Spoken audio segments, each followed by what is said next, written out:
So this is my second video of the night about the Cleveland Cavaliers. I've never done this before, but in my first video, I was just kind of reacting to the game, giving my initial thoughts. Now I want to give you a more detailed and more structured breakdown of how the Cavs were able to be so dominant in Game 4, because they really did set franchise records. They were just amazing in this game. The basketball they played was top-notch, the passing was exquisite, the playmaking was exquisite. Everything was just perfect. Kenny Atkinson has this team clicking on all cylinders at the best time. It is time for the Cavs to go on another huge winning streak, because why not, right? I really think they can do it. I really think they can make a major push into the later rounds of the postseason, especially if they play anything close to how they played today. I talked about this in my first video of the night, but Jarrett Allen set the tone right away. He got that steal and got that dunk, and the rest was pretty much history, and the Heat just looked defeated ever since that moment even happened. They were just like, welp, I guess it is what it is. I guess the Cavs are going to dominate us, and that's exactly what happened. The Heat's body language really was just destroyed after that Game 2 loss. So yeah, in this video, I'm going to break down how the Cleveland Cavaliers were able to execute on such a high level tonight. But first, before I begin, I would really appreciate it if you would drop a like and subscribe. It only takes 5 seconds, plus you can always change your mind. We are on the road to 50K subscribers, and with your support, I believe that we can get there super fast. Alright, so this first play that I want to show you guys, Evan Mobley actually starts off the possession, taking the ball down the court, and while this isn't like a huge deal, it just is another look to kind of throw off the defense. It gives them something else to worry about, because now the guards are playing off ball. Mobley has the ball in the corner, which takes Bam Adebayo out of the play, and normally his paint presence is huge. He sees Max Strus wide open, but that's a cross-court pass, so normally you don't want to make that. So instead, he makes the better decision, throws it to Donovan Mitchell, who is ready to shoot. And man, when Donovan Mitchell is playing like this, when he's aggressive, when he's getting his shots to go, the Cavs are just absolutely unstoppable. Because once again, the Cavs had a jump ball. Evan Mobley's going to win most of those, and Jarrett Allen kind of pushed off. Could have maybe been a foul, but with the way the series was going, you're not going to call a foul there. And the ball ends up right in Donovan Mitchell's hands. He's ready to shoot. He knocks it down. Clean stroke, and it was already 8-3 Cavs just a minute into the game. And then right here, because of that shooting right out of the gate by Donovan Mitchell, he draws 2 defenders. It wasn't quite a double team, but Tyler Hero definitely overhelped on the screen. Actually, I don't know what I'm saying. That was a double team. He drew both defenders away from the play, which opened things up for Sam Merrill, but he decides not to take the moving shot, so he passes it back to Donovan Mitchell, who then has the ball up top. He gets to work. He's ready to shoot. Make it 3 straight threes in a row right on Tyler Hero's head, because you know he doesn't play any defense, and this made it 15-3 Cavs, and this is when you knew the series was completely over, because the Heat were not going to come back from this deficit right out of the gate. Their body language was completely cooked. I know NBA highlights on YouTube don't really show a lot of defensive plays, but trust me, Jarrett Allen in this game, he was so active on the defensive end. He finished the game with 6 steals. Hopefully I can find one to show you guys, but he was just reading passing lanes. He was playing one-on-one defense. He was doing it all. He was frustrating Bam Adebayo all night long. Now here, this might have been my favorite play of the game. Evan Mobley kind of stunned the announcers, because on a national level, people still don't truly know about Evan Mobley. He is just a freak of nature.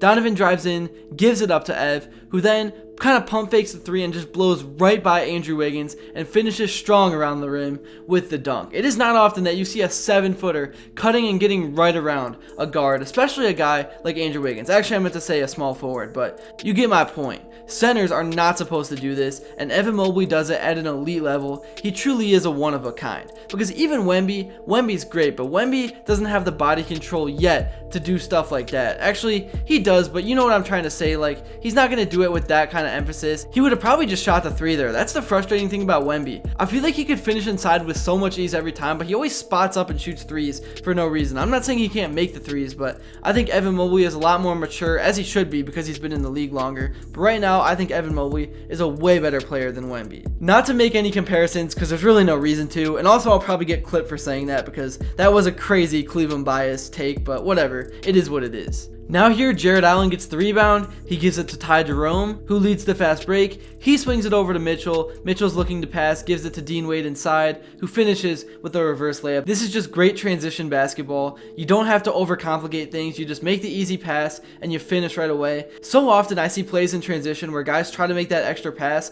I forget who it was, but somebody yesterday tried to make a behind the back pass, and the next shot ended up getting stuffed at the rim when all they would have had to do was just dunk it or something like that. So great play in transition by the Cavs. Cavs. And now here for this next play, Donovan Mitchell off the dribble, who is just so fast, gets right around Kyle Anderson with ease. That forces Bam Adebayo to step up. And what a ferocious finish by Jarrett Allen. This one drew some oohs and ahs from the crowd. Timeout Heat. Coach Spoelstra had enough. Coach Spo let him know Cavs in foe. Now here once again we got Donovan Mitchell in transition. He's got the defense backpedaling, so he just pauses, rises up, and hits another three. And this is when you knew he was going to have a big night because he was red hot from behind the arc. He probably could have went for 40 if he needed to, but obviously he had to take his foot off the gas in the second half, even in the second quarter, because the Cavs were just, man, it was an onslaught. You almost had to feel bad for the Heat because they were just defeated. Now here, this was just a perfectly designed inbounds play by Kenny Atkinson.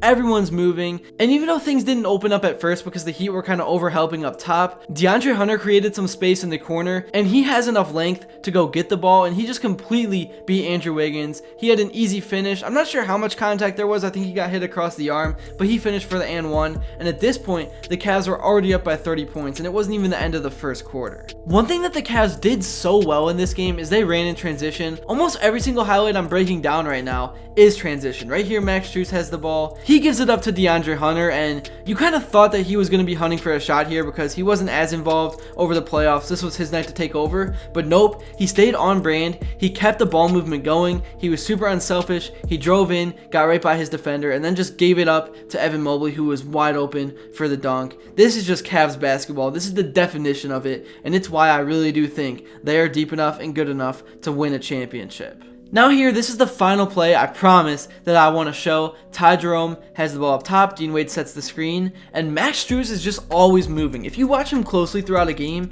he's kind of like Curry with his ball movement. Like, I swear, he is always moving, he's never still, and right here, he creates enough space to get the open shot, and I think this was more laziness on the Heat end than him executing, but that's just what happens when you're always moving and a team is just defeated. You're going to get open because ultimately Max Strus wanted it more, and he has wanted it more all season. So yeah, overall, just a dominating performance by the Cleveland Cavaliers from start to finish. The Inside the NBA crew wanted to turn this game off at halftime. They wanted the Heat to surrender, and I think so did the rest of America. It was embarrassing for the Heat, but they were in the play-in tournament. They were just out of gas. It's been a rough season for them. I do expect them to turn things around. I don't know if they're going to get Kevin Durant or what's going to happen. I don't think they should. I think they should rebuild through the draft and just reset. I don't think they should get rid of Bam Adebayo, but they definitely need to change something up. They need to get better role players because guys just could not make open shots. Nikola Jovic was terrible. I know he's young, but he made some terrible decisions. And overall, I think besides Bam and Tyler Hero, nobody really contributed outside of like Davion Mitchell from time to time. He had a really good game too. Anyways, here's what Kenny Atkinson had to say in his post-game presser about the Cavs' performance and about them moving on to the second round against probably, most likely, Indiana. That first 5 minutes, I think Jarrett Allen, probably led by him, but led by our starters. And then, you know, Dan, when our bench comes in, we don't skip a beat, right? We even, you know, get stronger, you know. So, but we came down here with the right mentality. And again, I just say our maturity, our leadership, all that stuff we've been talking about all year. We don't seem to have letdowns, you know, and that's rare. It's just rare, you know, with any team. We rarely have letdowns. That's really all I have to say for this video. Thank you all so much if you made it to this point. Let me know what you would like to see next. Be sure to drop a like and subscribe. And until then, I will see you all later.